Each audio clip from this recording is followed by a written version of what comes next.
usulan Muhammadiyah sesuai keputusan Muktamar ada dua. Yang pertama, kita mengusulkan agar sistem proporsional terbuka sekarang ini diganti dengan sistem tertutup, di mana pemilih hanya memilih gambar partai politik yang nomor urut calon legislatifnya sudah ditetapkan oleh partai politik.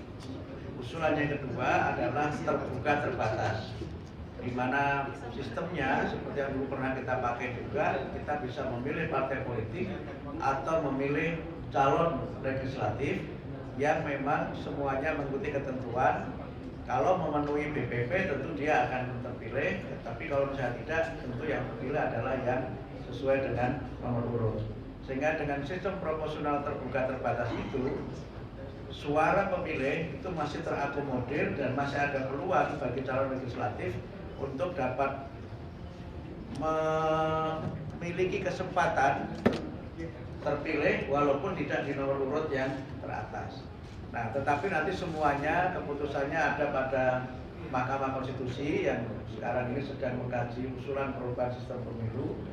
Tapi memang kami tentu saja menyampaikan ini sebenarnya bukan hanya sejak Muktamar 48, tapi ketika sidang Tanwir 2014, Muhammadiyah sudah menyampaikan usulan ini.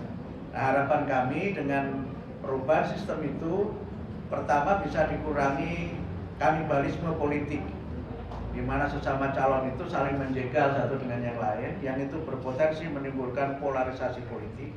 Yang kedua juga mengurangi money politik, karena kemudian muncul siapa yang punya kekuatan kapital yang paling kuat, itu juga kemudian menjadi salah satu masalah yang menimbulkan adanya money politik itu. Yang kedua juga bisa mengurangi populisme politik, yang kadang-kadang pemilih ini cenderung menentukan pilihan bukan berdasarkan kualitas tapi berdasarkan popularitas. Nah, persoalan lain yang saya kira menjadi bagian dari alasan Muhammadiyah adalah bagaimana partai politik itu bersungguh-sungguh menyiapkan kader-kadernya di lembaga-lembaga legislatif. Karena peran anggota legislatif itu secara konstitusional sangat besar, sehingga kualitas mereka tentu akan menentukan tidak hanya kualitas produk legislasi, tapi juga berbagai hal yang berkaitan dengan penyelenggaraan negara.